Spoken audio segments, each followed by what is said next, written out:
Welcome everyone. I hope this video finds everybody safe and well. There have been many questions with regard to school opening and a lot of different information circulated in the media and elsewhere. And so I thought we'd do a quick video summarizing what's happening at Genesis.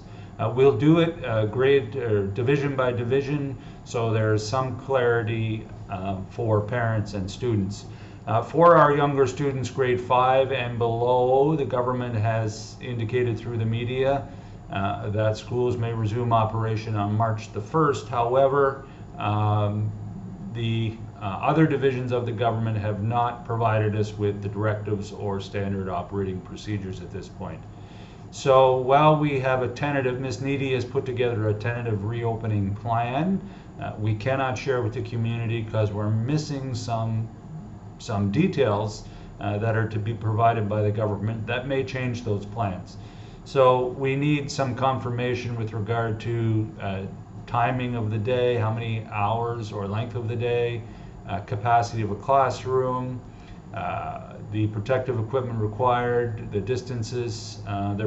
In some directives we see in the prescribed distances teachers must stay from students and so on. So we cannot, as I've said, share our detailed reopening plans until those directives come out, whenever that might be. We are also having a look for the older students as what we feel will be least disruptive to their academic program in particular. Our older students, at least in the DP, MYP DP program, have indicated most students are very comfortable with the online program, and we're nearing the end of the session, and any disruptions or changes to that might or probably would not be very productive in terms of their academic achievement. So for the middle and high school, we will be rolling out a very robust after-school program starting in the near future. That's being finalized in the next day or two. We're going to see a greater variety of program options available to students, which will meet their physical and social needs if they choose to participate. So we can look forward to that being communicated hopefully by Friday or Monday at the latest.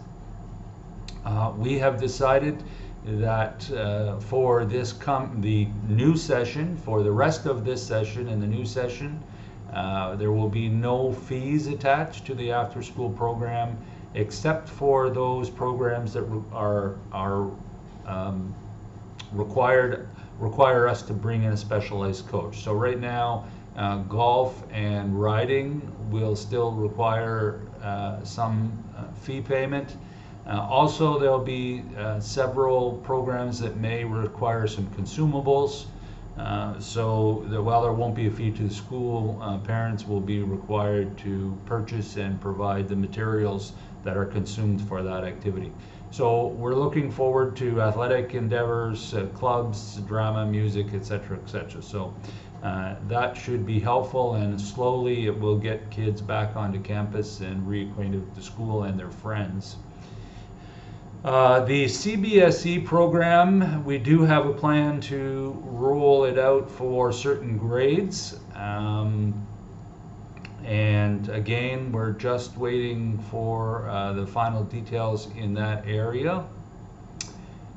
For our seniors in both all curriculums who are preparing to write final exams and make submissions, we do have a plan for remedials, practicals, mock exams, and so on. So each principal will be communicating very shortly with the students and the parents with regard to their plans. We have done our best. We've sent out surveys and we've got a variety of responses. Some divisions have as high as a 75% response rate, which is very helpful, and other grade levels or groups are less than 20%, which is very difficult for us to make decisions that serve the community, serve everybody in the community.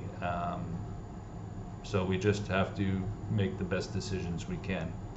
I want to remind all of our families that what we can do in the short term until plans are finalized and communicated is we reinforce with the students safety protocols that obviously will be in place. So please talk to your students about your kids about wearing their masks, which people seem to do fairly well. Good hand hygiene, and most importantly, the social distancing, which is a real challenge.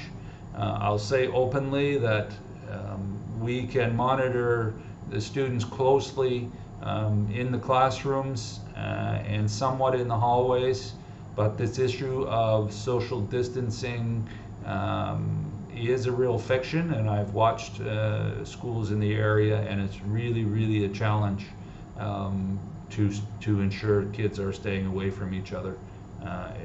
So parents are going to have to make decisions based on that knowledge. Also, to the community, that our after-school programs or our face-to-face learning programs will be available to those students whose fees are up to date. If families are in default, then their learning will remain online, and participation in the after-school program won't be available to those families. Thank you, and look forward or follow your EduNext or your emails for a communication from our principals with the details of reopening campus for their divisions in the near future.